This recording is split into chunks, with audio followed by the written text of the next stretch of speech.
नमस्कार, मी अनुष्का आणि तुम्ही पाहताय राज्य लोकतंत्र। मित्रांनो, आपण स्वतःला भारताचा नागरिक म्हणतो, पण खरंच आपण नागरिक म्हणून जगतो आहोत की फक्त एक मतदार म्हणून?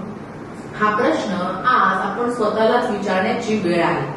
कारण निवडणुकीच्या काळात प्रत्येक राजकीय पक्षाला मतदार आठवतो, पण निवडणुका संपल्यानंतर त्याच मतदारांचं नागरिकात रूपांतर होतं आणि त्यांच्या प्रश्नांकडे अनेकदा दुर्लक्ष सुद्धा केलं जातं। मग लोकशाहीचा खरा केंद्रबिंदू नागरिक आहे की फक्त मतदान करणारा मतदार? हा विषय आज समजून घेणं अत्यंत गरजेचं आहे। भारतात नागरिकापेक्षा मतदाराला अधिक महत्त्व दिलं जातं।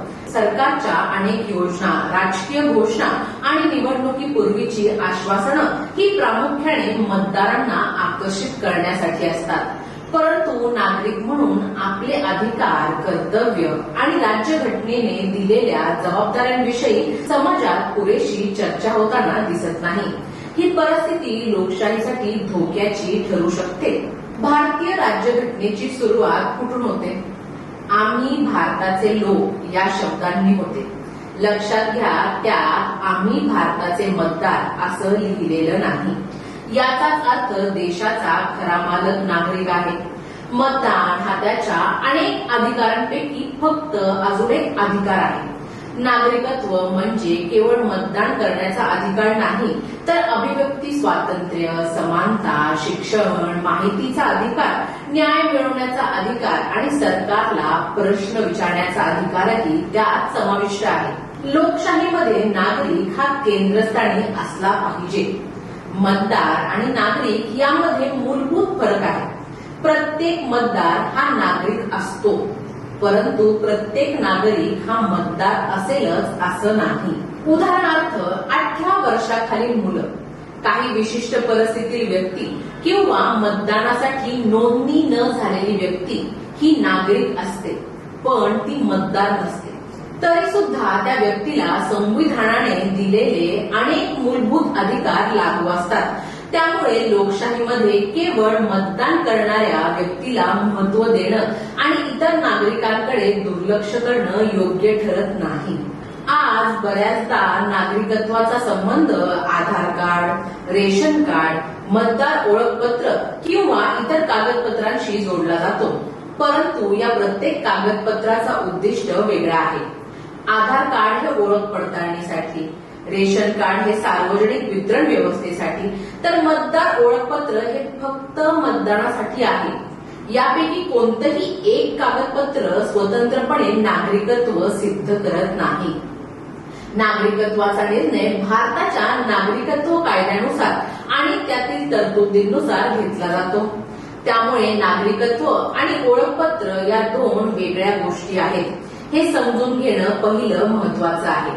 लोकशाहीची खरी ताकद निवडणुकीत नसून निवडणुकीनंतर खरी सुरू होते। मतदान करून आपली जबाबदारी संपत नाही। त्यानंतर सरकारने दिलेली आश्वासनं पूर्ण झाली का? सार्वजनिक निधीचा योग्य वापर होतो का?